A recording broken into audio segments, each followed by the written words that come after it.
hard to understand, it's hard to get through, and those things are on purpose. So we are going to be moving back in time and scooping up the assignment that you guys would have done, those of you in Honors 10, at the end of last year had the pandemic not wiped out your school year. And that is the Lovesong of J. Alfred Prufrock. The culmination of this is, pretty traditionally, a mimic poem that is relatively brutal to write because it is a little bit constrictive in the expectations. There are definitive things that you have to model and look at, but ultimately pretty freeing in terms of content and tone. I'm working my way right now at long last through the sophomores because they turned theirs in a couple of weeks ago. I think I've cried twice, and like just highlighted line after line and said, this is amazing, this is incredible. I love the original. I don't love everything that T.S. Eliot has written. T.S. Eliot is probably best known for the Lovesong of J. Alfred Prufrock, for The Wasteland, and for The Hollow Men. 3 really epically lengthy poems. All of them are dripping with allusions. They are complicated and tricky. There is figurative language that you really have to unpack. T.S. Eliot believed that poetry should be work. And that's not always fun, you know, when you're either the poet or the reader. But his take was that you needed to get inside of a poem and almost work your way out like a rat in a maze. So when we read Prufrock, that is what we do. And there's a ton to unpack here. So there is a pretty traditional and standard format that I use when I do this, and I realize that with a group this small and with you guys, and by the way, are you guys all doing college writing next year, or is anyone maybe? All right. So I'm gonna work really hard to make sure that I have you all. But at the same time yesterday, I was like, oh my gosh, these poor kids, they're gonna have like had me 3 out of 4 years. That feels almost irresponsible. Sorry, I don't care. That's the reason I put it. I'm like, I don't even care. I want them. So I feel like it's a little different, certainly, from what it's ever going to be when I'm sitting with my sophomores and we're doing this, because you guys probably are going to have a little bit of additional insight to what they do.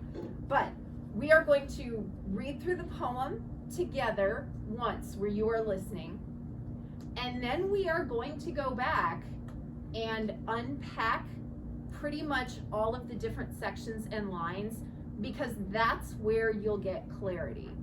So if there are moments in this poem the first time through where you're like, hey, I think I get what he just said, that's fantastic. But traditionally, the reaction is more like, what the hell just happened to me? Because it is a poem that takes work. So we're gonna read it through the first time. At that time, if you say like, hey, I might know what happened here, I might understand a little of what he's trying to get to or what he's doing, that's great. But we're not going to spend a whole lot of time doing that. We're going to go right back into it and be like, okay, here's what this means, here's what this means, here's what's happening here. And that key changes the entire thing in a way that I think is so profound. Because truly, if you just read this poem on your own, you might think like, gee, there's some pretty lines in that, but you probably walk away from it disgruntled, irritated, and a little frustrated, because that's how it feels. But I will tell you guys, and I realize I am, of course, personalizing this with my experience, but I feel like in my life, there is a before this poem and there is an after this poem. And I know that that's true for some of the kids that I have taught by virtue of what they've been able to produce as a result of this. Okay, so enough of the big buildup. If you want, on page 928, you can take a look at T.S. Eliot. I'm gonna venture out to say that I think that photo, funny though it is slightly misleading, and here's why. He wrote this poem when he was 22. Ooh, yeah. All right, so if you would flip to page 930, feel free if you wish to look at the side notes or the explanations of things. But we will go back and talk about all of them as we go through. So I'm going to, because this is what it is, give it a whirl. And I'm sorry, I don't speak Italian, and I know I'm probably going to butcher this, but I think it's, and yes, I will tell you what it means after. Se io credesse che mia risposta fosse a persona che mi tornasse al mondo, questa fiamma staria senza più scuse. Ma per ciò che chiama di questa fonda non torna viva alcun, se ora il vera, senza tema di infamia, ti rispondo. Let us go then, you and I, when the evening is spread out against the sky like a patient etherized upon a table. Let us go through certain half-deserted streets, the muttering retreats of restless nights in one-night cheap hotels and sawdust restaurants with oyster shells. Streets that follow like a tedious argument of insidious intent to lead you to an overwhelming question. Oh, do not ask, what is it? Let us go and make our visit. In the room, the women come and go, talking of Michelangelo. The yellow fog that rubs its back upon the window panes, the yellow smoke that rubs its muzzle on the window panes, licked its tongue into the corners of the evening, lingered upon the pools that stand in drains, let fall upon its back the soot that falls from chimneys, slipped by the terrace, made a sudden leap, and seeing that it was a soft October night, curled once about the house and fell asleep. And indeed, there will be time for the yellow smoke that slides along the street, rubbing its back upon the window panes. There will be time to prepare a face, to meet the faces that you meet. There will be time to murder and create, and time for all the works and days of hands that lift and drop a question on your plate. Time for you, and time for me, and time yet for 100 indecisions and for 100 visions and revisions before the taking of a toast and tea. In the room, the women come and go, talking of Michelangelo. And indeed, there will be time to wonder, do I dare? And do I dare? Time to turn back and descend the stair with a bald spot in the middle of my hair. They will say how his hair is growing thin. My morning coat, my collar mounting firmly to the chin, my necktie rich and modest, but asserted by a simple pin. They will say, but how his arms and legs are thin. Do I dare disturb the universe? In a minute, there is time for decisions and revisions, which a minute will reverse. For I've known them all already, known them all, have known the evenings, mornings, afternoons. I have measured out my life with coffee spoons. I know the voices dying with a dying fall beneath the music from a farther room. So how should I presume? And I've known the eyes already, known them all. The eyes that fix you in a formulated phrase. And when I am formulated, sprawling on a pin, when I am pinned and wriggling on the wall, then how should I begin to spit out all the butt ends of my days and ways? And how should I presume? And I've known the arms already, known them all. Arms that are braceleted and white and bare, but in the lamplight downed with light brown hair. Is it perfume from a dress that makes me so digress? Arms that lie along a table or wrap about a shawl? And should I then presume? And how should I begin? Shall I say, I have gone at dusk through narrow streets and watched the smoke that rises from the pipes of lonely men in shirt sleeves leaning out of windows? I should have been a pair of ragged claws scuttling across the floors of silent seas. And the afternoon, the evening, sleeps so peacefully, smoothed by long fingers, asleep, tired, or it malingers, stretched on the floor here beside you and me. Should I, after tea and cakes and ices, have the strength to force the moment to its crisis? But though I've wept and fasted, wept and prayed, though I have seen my head grown slightly bald, brought in upon a platter. I am no prophet, and here's no great matter. I have seen the moment of my greatness flicker, and I have seen the eternal footman hold my coat and snicker. And in short, I was afraid. And would it have been worth it, after all? After the cups, the marmalade, the tea, among the porcelain, among some talk of you and me, would it have been worthwhile to have bitten off the matter with a smile, to have squeezed the universe into a ball, to roll it towards some overwhelming question, to say, I am Lazarus, come from the dead, come back to tell you all. I shall tell you all. If one, settling a pillow by her head, should say, that is not what I meant at all. That is not it at all. And would it have been worth it, after all? Would it have been worthwhile after the sunsets and the dooryards and the sprinkled streets, after the novels, after the teacups, after the skirts that trail along the floor, and this and so much more? It is impossible to say just what I mean. But as if a magic lantern through the nerves and patterns on a screen, would it have been worthwhile if one, settling a pillow or throwing off a shawl and turning toward the window, should say, that is not it at all. That is not what I meant at all. No, I am not Prince Hamlet, nor was meant to be. Am an attendant lord, one that will do to swell a progress, start a scene or two, advise the prince, no doubt, an easy tool, deferential, glad to be of use, politic, cautious, and meticulous, full of high sentence, but a bit obtuse. At times, indeed, almost ridiculous. Almost, at times, the fool. I grow old. I grow old. I shall wear the bottoms of my trousers rolled. Shall I part my hair behind? Do I dare to eat a peach? I shall wear white flannel trousers and walk upon the beach. I've heard the mermaids singing, each to each. I do not think that they will sing to me. I have seen them riding seaward on the waves, combing the white hair of the waves blown back, and the wind blows the water white and black. We have lingered in the chambers of the sea by sea girls wreathed with seaweed red and brown, till human voices wake us, and we drown.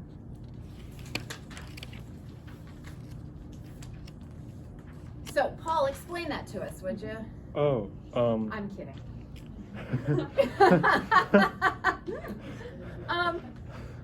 Because I do feel like it's a very, very natural reaction to think like, oh, I think I got something here, and then what the hell is he talking about? And oh, this feels like I maybe get, and then oh, damn it, here we go again. So much of the result of reading Prufrock is a group of kids who look like Cocker Spaniels going, but did anyone catch a narrative or think maybe?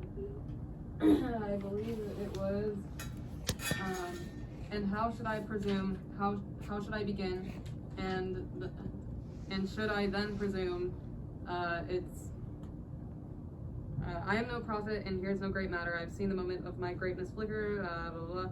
I was afraid, existential dread, and, well, there's a little bit of existential dread, but there's also a large amount of general anxiety and unassuredness. I like that. Okay, hang on. We're going line by line, so we're gonna move. I got you. But I love that, and I feel like you are definitely sniffing up the right tree there. So no red herring for you. There is a narrative here, and that's kind of hard because it is such an untraditional narrative. Because he doesn't actually tell the story. He talks around the story. So we need to find out what happened here. What is he saying? What's going on? And I'm gonna start by sharing with you the epigraph. Please make sure you call it an epigraph, not an epitaph, because they're really easy to mix up and they mean very different things, because epitaph is for someone who's dead. An epigraph is a little snippet of something, lyrics, it can be, you know, another piece of literature or something before a work. Stephen King does it all the time. And you'll see this. Now, this particular epigraph, and you'll see here because it identifies it over on the right, comes from Dante's Inferno. The actual translation is, if I thought that anyone who heard this tale or came here would leave to return to the land of the living, I wouldn't tell it. But since no one who comes here leaves, I will. Now, this is interesting for a couple reasons. Number one, because Dante's Inferno. But we know that when Virgil takes Dante to the Inferno, of course it happens in a dream, but when he goes there and gives him a tour of hell, Dante does leave. So this comes from a specific section where they're standing outside the door and Virgil's like, we're going in here. And the guy guarding the door is like, I wouldn't let you in. I wouldn't share these secrets, except no one ever leaves hell. So I guess I'll tell you. But what do we know? He does. There's a loophole there. I'm going to ask you to look right at line 1. Let us go then, you and I. This starts out as an invitation. And you is you. So he doesn't really give you an alternative. It's, hey, come with me, and you just go. So we're going to take a quick look at this whole first stanza. Let us go then, you and I, when the evening is spread out against the sky like a patient etherized upon a table. Ew. What's a patient etherized on a table about to undergo? Surgery. Yeah. So not a fantastic simile to get us going. Hey, why don't you come here, like a laid out person about to get cut open. Let us go through certain half-deserted streets. Listen to the diction here. The muttering retreats of restless nights in one-night cheap hotels and sawdust restaurants with oyster shells. Streets that follow like a tedious argument of insidious intent. Guys, where is he taking us? It's gross, right? It sounds like a pretty crappy part of town. Hey, let's go to this crappy area and then, come on. Streets that lead like an insidious argument. It sounds awful. To lead you to an overwhelming question. Hey guys, when I say to you, I've got an overwhelming question, what do you say? What is it? Do not ask, what is it? He knows exactly what you're gonna ask. There's an Ursula Le Guin-esque quality to that one. Let us go and make our visit. He anticipates your question. Ooh, these streets are gonna take us to the biggest question humans have. What is it? Do not ask, what is it? He shuts you up before you even get a chance to answer. So come with me to the crappiest part of town, but don't ask me why. Now, there's an actual physical break. In the room, the women come and go, talking with Michelangelo. Well, excuse me, are we still in the crappy part of town?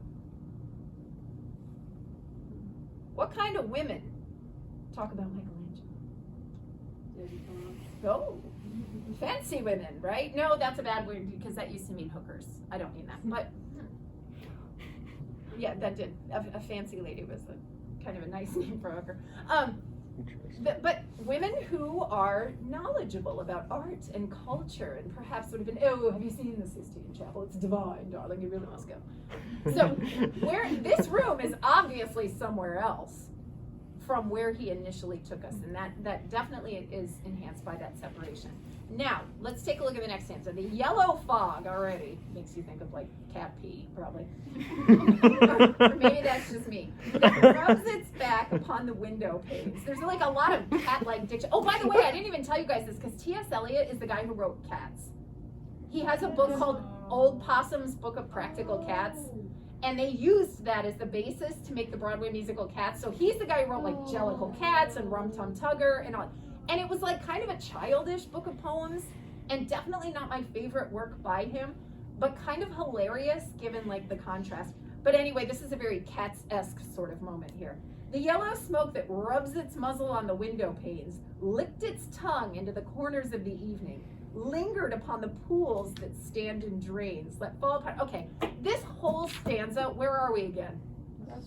We're definitely back in the gross place because it's like yellow, ugly fog, like creeping around, and there's this like almost nefarious kind of feel to it as the fog sort of wraps around the house and falls asleep. So there's Craptown again. And now we're in a new stanza. And indeed, oh, I love this one. There will be time for the yellow smoke rubbing its back. There will be time. There will be time. He says it how many times? 3 so far and more later. Let me ask you guys, my AP, extracurricular, job outside of school. Holy cow, everybody wants the world to be. Is there time? No. Yeah. I don't do that much. Good. Okay, Sean has time. It's the anxiety. But any time you hear someone, there will be time. We've got time. Plenty of time. I got some time. What are they doing? Convincing themselves. Mm-hmm. Yeah, because guys, the one thing that is the world's most finite resource for us is time. That's the only one that you never get back. So him trying to, I've got time, I've got time, I've got time, lets us know right away that this is someone who feels a certain amount of pressure that he's obviously trying to sort of think his way out of. Time to prepare a face to meet the faces that you meet. I love that line. It's creepy, but also we do not meet everyone with the same face. You do not go into a job interview with the same, face that you use when you're with your friends. So we know that he is considering who he needs to be in certain places. And we already know we've got 2 places. We've got Cracktown and whatever that room is. So there will be time to murder and create. Kind of a weird line, no? What should that make you think of? God. Yes, why? Because God is like, you get to live and you don't. That's true. Why else? Because it comes from the Bible? Bible. Yep. You guys, especially my Fahrenheit 451 people, should recognize to everything there is a season. A time to love, a time to hate, a time to live, a time to die, a time to murder, a time to... This is very evocative of Ecclesiastes and that scene with the there will be time. Time for all the works and days of hands that lift and drop a question on your plate, and there's that damn question again. Time for you, and time for me, and time yet, you'll love this one, Alana, for 100 indecisions, and for 100 visions and revisions before the taking of a toast and tea. Not only is this guy like plenty of time, he's positively sure I can do this 100 times and change it every time, and I can revise it. What do we learn about him here? Anxiety, definitely, but also, OCD. yeah, and indecision, and revision, and vision.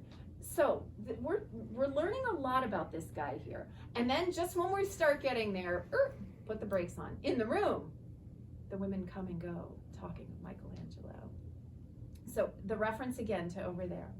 And indeed, there will be time. Oh, for heaven's sakes, he's still on it. He's still trying to convince himself to wonder, do I dare? And do I dare? Guys, if you are someone who's sitting there 300 times saying, there's time, there's plenty of time to wonder if I dare. I got loads of time to dare. I have plenty of time to dare. Are you a daring person? I'm gonna say no. Time to turn back and descend the stair. So wherever he's going, he's saying, I got time. I got time to leave. I got time to stop. Guys, where do you think he's going? Dead. That's a really good guess. But no, it's way more to what? I was gonna say that. It's going like to the he's going to the room. He's going to the dance floor. He's going to the before the taking of a toast and tea. What's in the room? Rich people. The women. Right? So he's okay. He's headed up and he's like, I got time. So it's not just anxiety. What kind of anxiety? Social anxiety. Before we even knew that was a thing. Here we go. Time to turn back and descend the stair with a bald spot in the middle of my hair. They will say how his hair is growing thin. Oh boy, what's he worried about? His appearance. Yep, and what other people are saying. And by the way, every time you're worried about what other people are saying about you, what's actually going on? Self-loathing. Yeah, they're not saying anything about you. They're worried about what you're thinking of them. So, yeah. My morning coat. No, oh, you guys, this is heartbreaking. Listen, my morning coat, my collar mounting firmly to my chin, my necktie rich and modest, but asserted by a simple pin. How does he look? He looks nice. He looks sharp. He looks fancy, right? He's really decked out, but they will say how his arms and legs are thin. So even in his little, like, fancy ensemble and his finery, what's he worried about? Yeah. Do I dare disturb the universe? Spoiler alert, does he? I mean, in the publishing of this. Yeah, that's true. He doesn't seem like a real universe disturber though, right? So far. By the way, that is like, please, please, please don't ever the most overused tattoo in the history of the world. If I could count the number of times I've seen a "do I dare disturb the universe," and I'm like, It's a cool line. I do love it. But in a minute, there is time for decisions and revisions, which a minute will reverse. So right on the heels of "do I dare disturb the universe," he's like, yeah, I got time.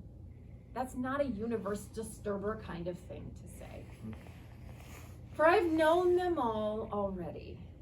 Known them all. There is a world weariness about to go here. And the next 3 stanzas you're going to see are parallel in their structure and in some of the content. So we're going to learn a lot about him right here. I've known them all already. Known them all. I've known the evenings, mornings, afternoons. I have measured out my life in coffee spoons. I still can't believe that Starbucks was selling this and that they somehow thought this was a good and inspirational mug. And obviously suckers like me bought it, but like, really? This is the most depressing line in literature. Whoa, here's a fun one. It mentions coffee. Let's put it on a mug. But I really can't think of much more horrifying than like the leavings of a daily cup of coffee as a legacy. It's pretty hideous. I've measured out my life with coffee spoons. Yike. I know the voices dying with a dying fall beneath the music from a farther room. So how should I presume? There's the room again. And I have known the eyes already. Known them all. Okay, my sciencey people, help me here. The eyes that fix you in a formulated phrase, and when I am formulated, sprawling on a pin, when I'm pinned and wriggling on the wall. What is that referencing? Pet instinct, insects to keep them still. Yeah, insects, dissection, whatever it is that you put the pin on in those gross, like, do they still use those gross waxy trays that you like lay stuff out and pin them down? So what does he think is going to happen the second he walks into the room? Dissection? Yeah. More accurately, dissection. Look at his hair, look at his crappy outfit, look how skinny his legs are. So he's picturing this. Then how should I begin to spit out all the butt ends of my days and ways? In case the coffee spoon thing wasn't depressing enough, you could also measure his days with cigarette butts. And how should I presume? And I have known the arms already. Known them all. Arms that are braceleted and white and bare. Hang on a second. These ain't coffee spoons. Something different happening here.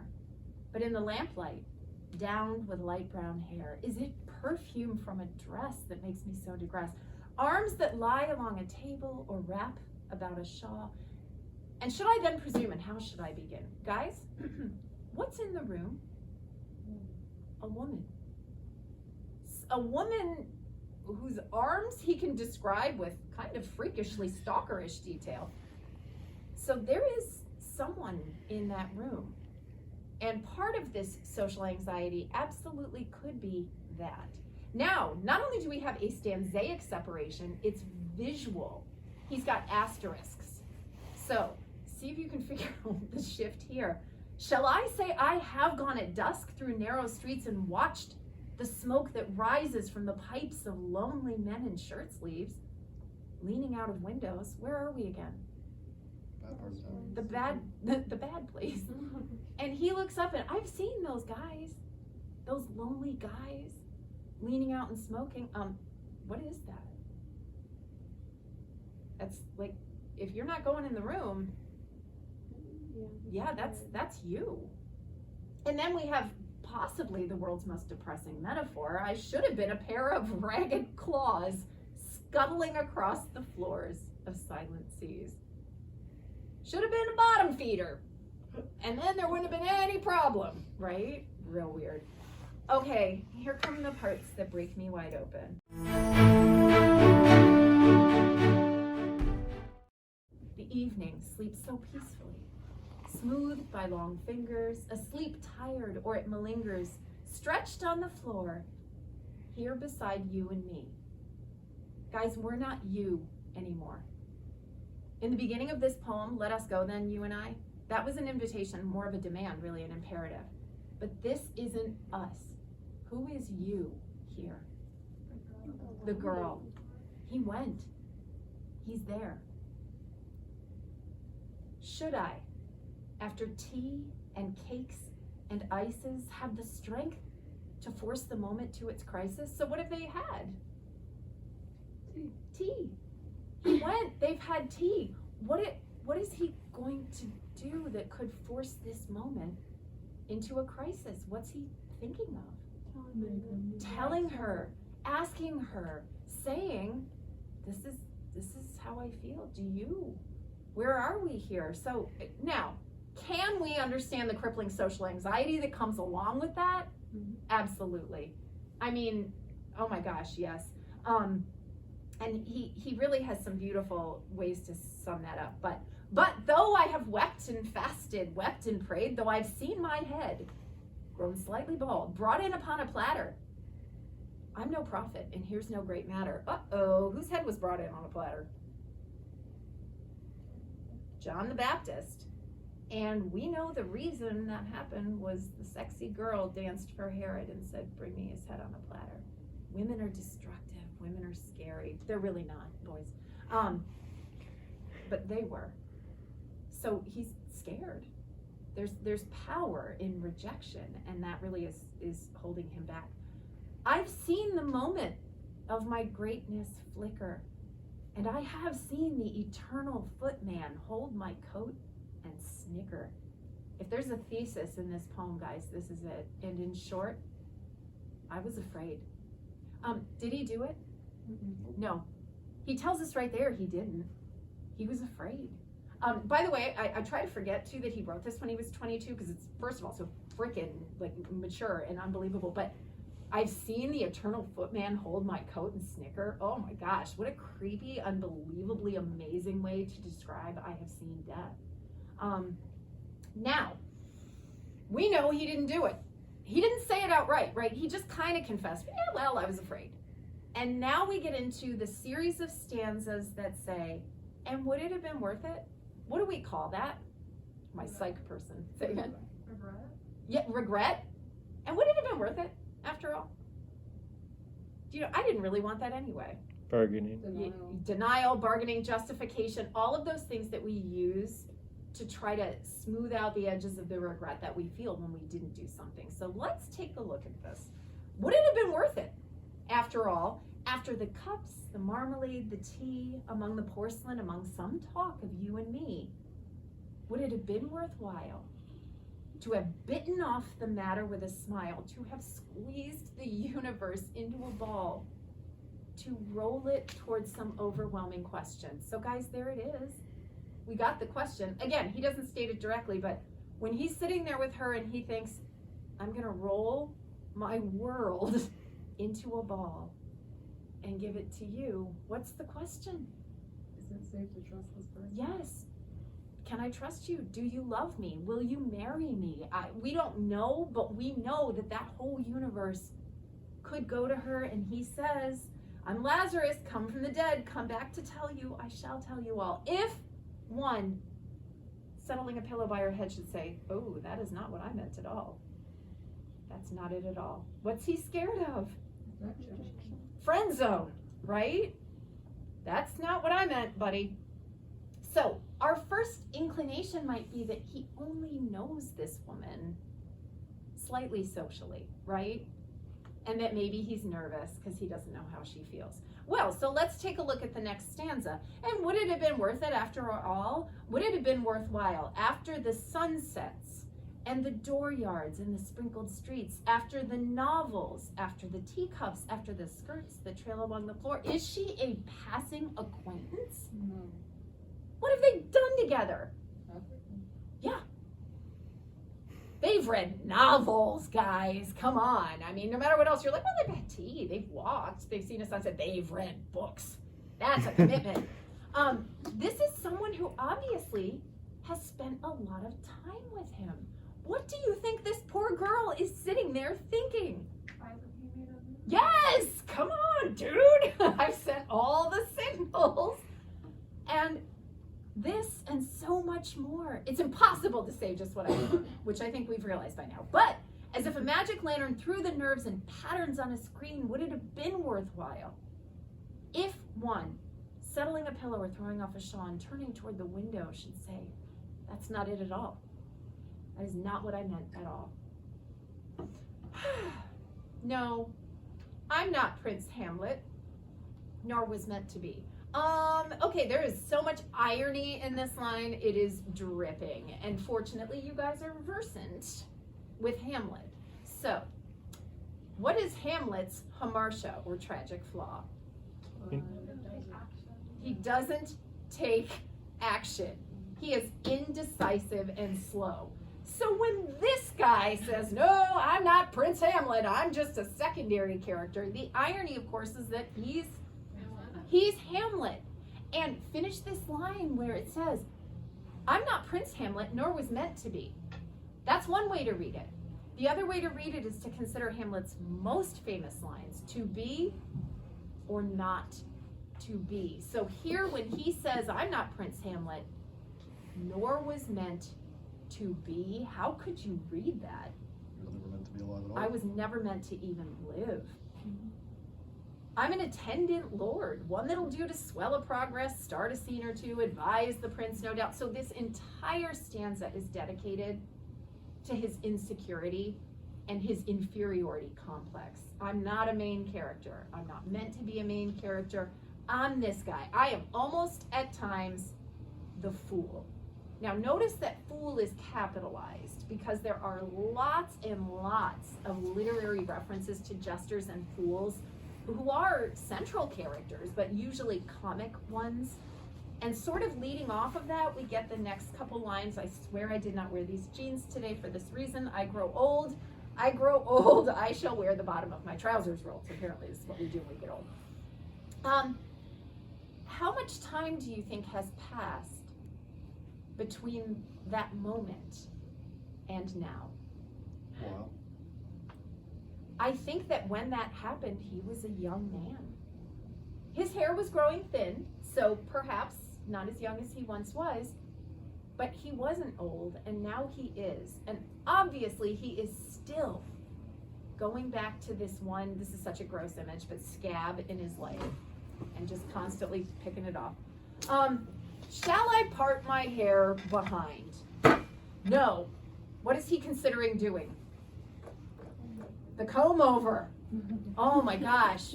Guys, seriously, I can't imagine either of you will ever lose the glorious lids there, but if we do, just do it with dignity. Please don't do the sweepy thing where you have like the wind hits and you've got a 30 long foot piece of hair floating around. One time for Halloween, we shaved the center of my head, and I was a monk. Oh my gosh, I remember You made a tonsure? Yeah. I was the talk of the elementary school. maybe. Elementary school? Elementary school, I had a tonsure for like 2 days. Okay, we're gonna need to come back to this at another time. Because, yeah. But also, okay, you guys, right on the heels of shall I comb my hair over, we get one of my favorite lines in the world, and one that I think would make a much better tattoo. Do I dare to eat a peach? I know! It's charming! It's so sweet for a million reasons, but here's the reason I'll tell you I think he's focused on this. Okay, I never know because I'm too old, but who is like the hottest girl going right now? Because like 20 years ago, it was not the same person, so. like famous? Yeah. Who's the one that everyone's like, oh my gosh, she's perfect, she's so Who's beautiful. the one that was in Bridgerton and Emily in Paris? For some reason, she's in like every Oh, I like show. her, Lily Collins. Nope, Megan Foster. Okay, she's beautiful, regardless. I'll let you picture whatever absolutely beautiful young starlet or woman or whatever is there and imagine her eating a peach. And oh my gosh, a little of the peach juice. Now picture an old guy doing it. Yeah. Because, I don't think of peaches as especially risky fruits, but if you're old and you've got like dentures and you're sitting there like, you guys know peaches can be a little unpredictable and they're very juicy, and I don't really want to watch an old dude gum his way through a peach. So no, maybe do that behind closed doors, Alfred. But the fact that this is what he's thinking about. Like from, hey, do I change my whole life by telling this woman how I feel about her? Do I dare to eat a peach? It's wow. I shall wear white flannel trousers and walk upon the beach. It's kind of like the Florida motto. I've heard the mermaids singing each to each. I do not think that they will sing to me. I don't know why they don't footnote this unless whoever was doing it actually didn't know this, but there's a very famous sonnet by John Donne, whom we have a little familiarity with, largely because of the play Wit, in which he starts it with a line you've probably all heard, catch a falling star and put it in your pocket. And it goes on to describe all of these impossible things. Learn to love the mandrake root and straighten it out. Hear the mermaids singing. It's just this list of fantastical, nonsensical things that can't happen. So when he references this, he's like, yeah, I don't think they'll sing to me. He doesn't envision a life with anything special or unusual or incredible. I have seen them riding seaward on the waves, combing the white hair of the waves blown back when the wind blows the water white and black. We have lingered in the chambers of the sea by sea girls wreathed with seaweed red and brown, till human voices wake us and we drown. So I'm going to take us back a little, and I'm going to focus first on the title, The Lovesong of J. Alfred Prufrock. Is it? More of a lack of love song. The lack of love song, really. They never got it, anywhere close to love song. Now, is this T.S. Eliot? And we always talk about like the implied narrator or speaker when we look at narration. We always want to stop and consider with a poem who is the speaker, and clearly the speaker is J. Alfred Prufrock. Is that T.S. Eliot? Well, the depth of understanding that he has of this conflict would lead one to assume he's at least projecting substantially. Okay, it's so maybe when you look at this little stanza where he says like, I've seen those lonely men sitting up there in those windows. I've seen them there. Maybe that's T.S. Eliot pointing at his own narrator in some sort of like inception-y way, because I don't think a 22-year-old T.S. Eliot is this guy, but I think this is who that 22-year-old fears becoming. And whether it's because of, as you said, like the social anxiety that he definitely seems to connect to and understand, or if it's just a weird sort of fear. He lived in the suburbs for a long time growing up, and then I don't remember who, I want to say it was Cheever. It was one of the famous short story authors. It was like, the suburbs are a diving board into an empty concrete pool. Get out while you can. I don't remember. It was like the craziest quote, and he like fled. But yeah, so I think it's interesting to sort of examine and look at that construction or that creation. Now I'm also going to ask you to reconsider that epigraph. Let us go then, you and I. But I wouldn't tell you anything about this place, hell, if I knew you could leave, but no one can leave, so come with me and we'll learn. Where does he think you are? Here. Yeah, with him. I'm gonna tell you my story because no one who's like us ever leaves this place. If I thought you guys could get out of here, I sure wouldn't tell you, but here you are, so here we go. Now, here's the loophole. What do we know? You get out. Yeah, he got out. Dante got out. So T.S. Eliot leaves that tiny, tiny trail of breadcrumbs. Hey, look, you guys, we are all crippled with anxiety. We are all certain that other people are looking at us and focusing on the things that leave us wanting, the things that we are most ashamed and unhappy about. So here we all are in this stew of anxiety, insecurity, and unhappiness. Glad we're all together. No one ever gets out. You can get out. Dante did. The epigraph gives you the loophole. J. Alfred assumes you're just like me. I don't think T.S. Eliot does. Yeah. I guess we're kind of past it at this point, but Not on necessarily. page 933, when it says the fool capitalized, I don't think that's in reference to a literary fool, but the tarot card, the fool, which is Yes. Yeah. The jester with the Yeah, What what is the does that tarot mean? card? I don't know anything about tarot. Depends on configuration, which other cards it's drawn with, but in general, you can assume it to mean either someone at the beginning of a journey or someone who does not know what lies ahead. Okay, I'm definitely leaning toward one of those. Mm-hmm. Neat. Yeah. So with the epigraph though, sorry, you said that we're all in this together. Would not his exposure of this, Would not his very intimate exposure of his anxiety, not of his or Prufrock's, I'm just gonna say his because there's no way that he's just like, oh yeah, it's just him. Of his anxiety and stuff, is that not a means of the escape? What do you mean? Of the escape from the inescapable hell that is like, oh yeah, we're all like, You mean he's escaping into his anxiety? he's escaping from the so I don't know how to explain this, but it's more of an escape from like, oh yeah, I don't know, the assumption that it's not appropriate to talk about that, or it's not appropriate to like there's a lot of shame in the do I dare do, like, should I do this? There's always shame in discussing, like, especially in this day, for a man to be like, I was just too scared. I won't be assertive. Then people will be like, you're bad, Right. in the lightest of terms. But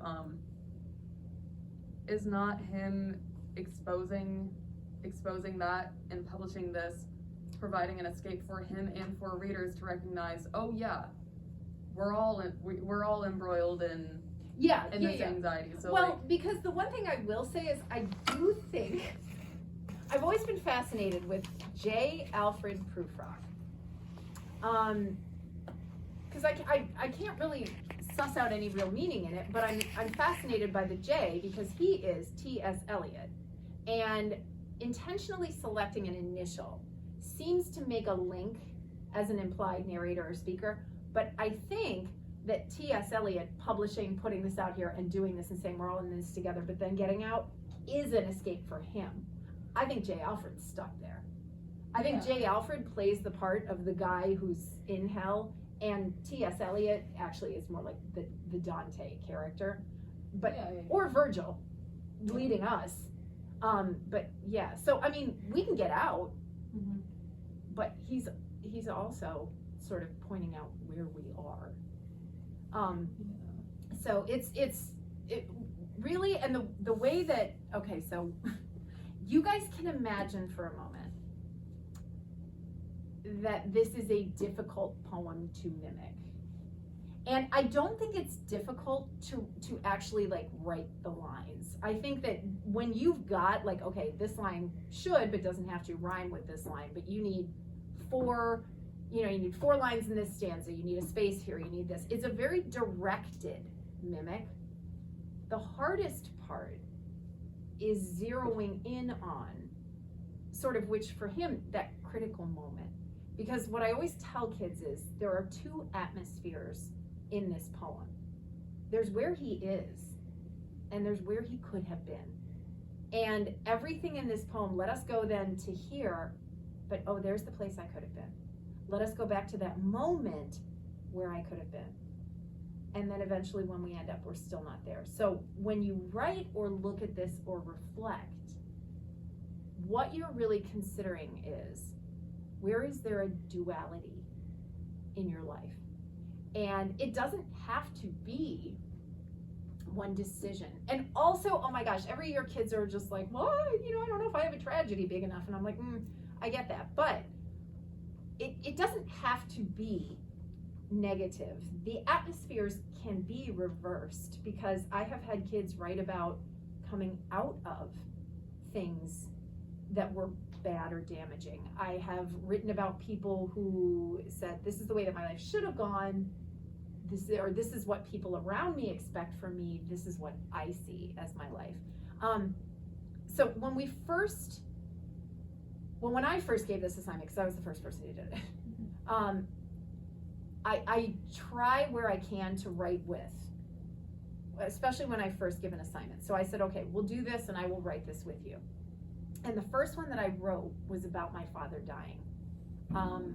and it took me to a place that I didn't expect to go. It was a very easy thing for me to sort of look at because it was fairly recent. My dad had just died, and I thought I want to, you know, visualize or imagine a world where my father didn't die. And that's how the poem started. And then I went in a very different direction, and I realized that the poem took me someplace mentally that I didn't even think of or hadn't recognized. And that's this. They offered us the opportunity to see my dad before he died. And the nurse said, "You will not recognize him. He looks very different, and that's not how you should remember him." And so we didn't. I didn't know until I wrote this poem that I was upset about that. And I realized afterward that I was really angry at myself for not being there with him, for not seeing him, for not letting him hear my voice, for not looking at him one more time, for not, I get a little emotional even just thinking about it. I let him die alone because this woman thought he would look different.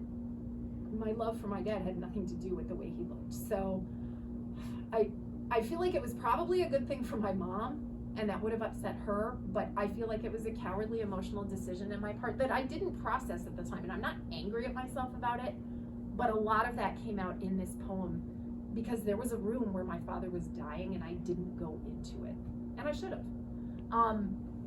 So that came out, and then a couple years later we wrote one, and I wrote about my divorce from Coach Schrader, which I said to him, I was like, "I'm gonna share this with kids, are you cool with that?" And he was like, "I guess I have to be." He's not unaccustomed to that from me. And so that was a place where I looked at like where we were and where we ended up. And then all of my kids in a couple years were like, "Would you do something that's not quite so depressing?" And I was like, what do I do? And the third one that I have 4 of these. The third one that I wrote was about what I thought I was going to do with my life, and then my realization that teaching was what I should be doing. And sort of the corporate expectations that my parents had of me and the first jobs that I had coming out, and how soulless and horrifying they were, and how like this I don't care how many times I've read this poem, this is life. This is, you know what I mean? Like, this is my gig. We talk about this kind of stuff. I hear you guys read. I'm in here with you. I talk with my kids, and it's the best thing that ever could have happened to me. So that one's happy. And then in the fourth one, of course, which wasn't too bad, but actually it was Maria Liskowski was writing hers, and she sort of inspired me because we were examining it. And I think I've said this before, you probably know, but my mother is bipolar. And there was a lot I didn't realize about my childhood until I was an adult, reflecting back on, hey, maybe that's not normal, or geez, I guess most moms don't do that. So that one was sort of looking at like the mom I thought I had and the mom I realized I actually had. So there's always sort of 2 atmospheres, but they can be totally different. You know what I mean? I'm thinking you could have the life that would have been if you stayed in Pittsburgh versus the life that happened when you knew you had to leave. Or, you know, if you look at, gee, I was going to quit softball and then I decided I was going to stick with it or whatever, you know, because it is such a commitment, such a lifestyle. So I would say be thinking about what you might do, because I do want you guys to mimic this.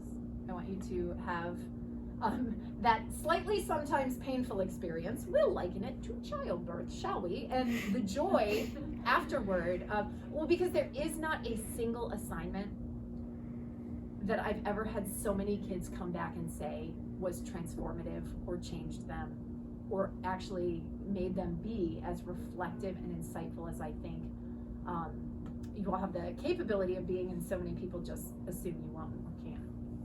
So, all right, that's your before and after. We finished with 1 minute left.